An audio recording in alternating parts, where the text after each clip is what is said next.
Buenos días, mi nombre es Daisy Juliana Ocles Pacheco, estudio la carrera de técnico en radiología en la Universidad Autónoma de Honduras. Hoy les estaremos hablando sobre el capítulo 7. Vamos a comenzar con los componentes externos. En los componentes externos está el revestimiento y el sustento, quiere decir los componentes externos, los que nosotros miramos. Y vamos a comenzar con los sustentos.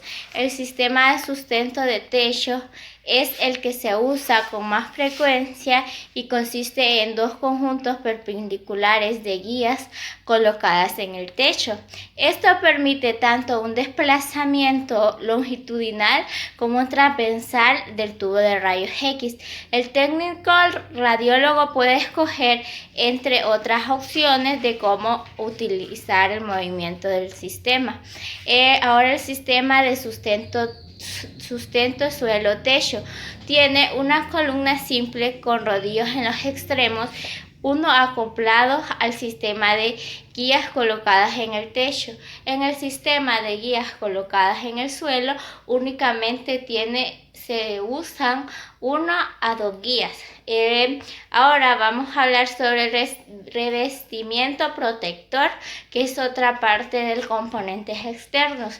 Cuando se producen los rayos X, estos se emiten isotrópicamente, es decir, con la misma intensidad en todas las direcciones, y solo se usarán aquellas en la sección especial del tubo de rayos X, llamado ventanas.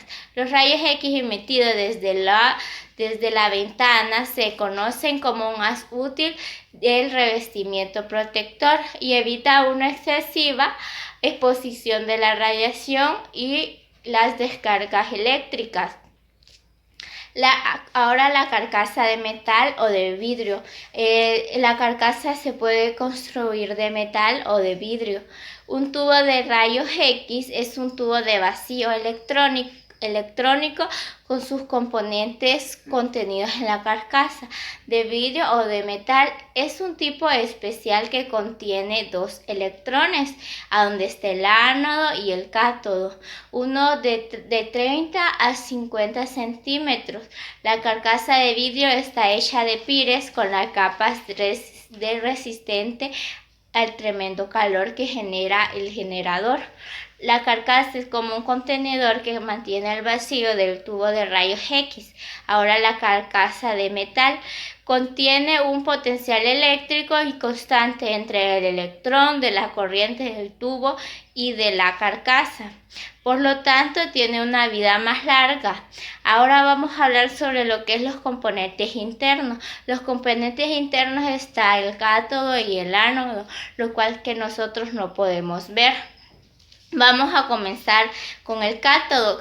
El cátodo es la parte negativa del tubo de rayos X y tiene dos principales partes: el filamento y la capa focalizadora. El filamento es como una espiral de una tostadora, pero más pequeño, un diámetro de 2 milímetros y 1 o 2 centímetros. Emite los electrones cuando se calientan y está hecho de tungsteno.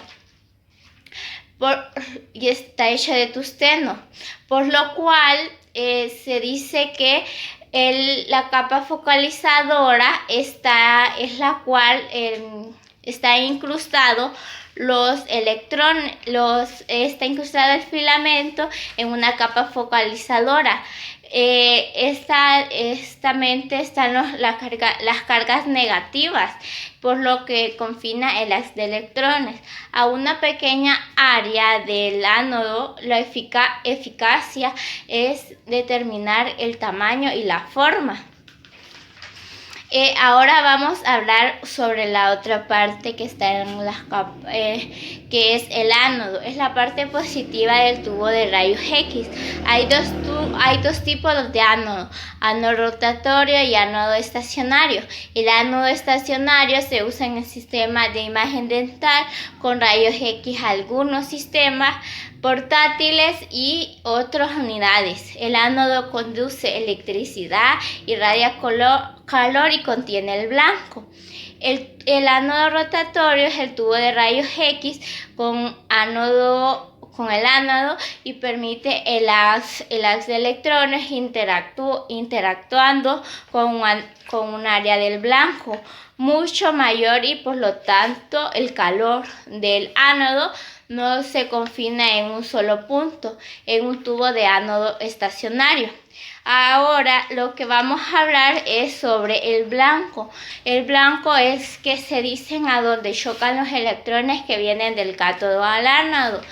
Ahora lo que vamos a mencionar es los fallos del tubo de rayos X. Con un uso cuidadosamente del técnico radiólogo, el tubo de rayos X puede durar bastante tiempo. Los primeros factores para que hace el técnico radiólogo para que esto dure es que podemos decir mínimos MA y KBP, y tiene exposición de forma apropiada. El uso de receptores. El uso de receptores de imagen más rápido proporcionalmente hace que el tubo dure más, y hay varias causas que originan fallos en los tubos de rayos X. La mayor parte de ellos están relacionadas con las características térmicas del tubo de rayos X. Otra que se puede decir que en el ánodo del tubo se genera un enorme calor ahí durante la exposición. Este calor se puede disipar en tres formas: la radiación, la conducción y la convección. La radiación quiere decir es la transferencia de calor mediante la emisión infrarroja, y la conducción es la transferencia de un objeto a otro mismo objeto. La convección es la transferencia de calor mediante las sustancias calientes. Y un calor, podemos decir que es un calor excesivo da corta vida del tubo de rayos X. La técnica de radiografías altas nunca se deben aplicar con ánodo frío, y una de las causas o últimas causas se puede decir que el tubo está relacionado con los problemas de filamento. Ahora vamos a hablar sobre las tablas de flujo. Es el uso de los tubos de rayos X en el técnico de radiología, y esencialmente que sea capaz de leer y entenderlas.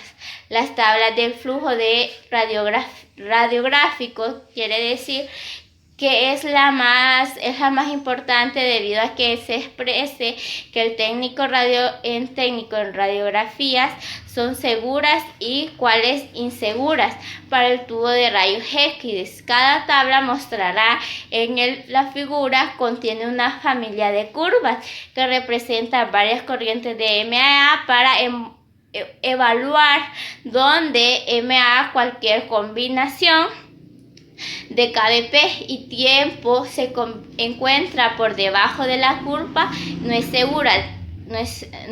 segura el tipo de radiación que va a estar utilizando el técnico. Ahora la tabla de enfriamiento. El ánodo tiene en su límite la capacidad de almacenar el calor. Aunque el calor se disipa, el baño de aceite y el revestimiento del tubo de rayos X, la energía térmica se mide a conveniencia en unidades térmicas inglesas, que están las aplicaciones de rayos X, y esta es la energía que se mide en unidades de calor. Está también la tabla de enfriamiento de revestimiento, y tiene una forma similar a la tabla de enfriamiento del ánodo, y se usa de la misma forma que la anterior, es la similar a la de la tabla de enfriamiento. Como les mencionaba, los revestimientos de los tubos de rayos X generalmente tienen capacidades de almacenamiento del calor máximo en un intervalo de varios millones de unidades de calor. Ahora les vamos a estar mostrando, esta es la fórmula de la fase simple. ¿Cuál es? Unidad de calor igual a KBP por MAE por segundo. Y en este ejercicio dice: un estudio radiográfico de una columna vertebral con un sistema de imagen de fase simple requiere 98 kbp a 120 ms. ¿Cuántas unidades de calor se genera en esta exposición?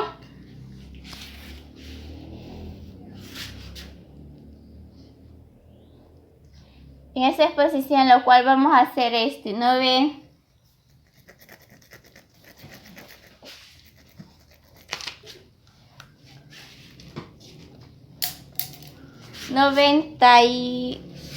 98 por 120, lo cual va a dar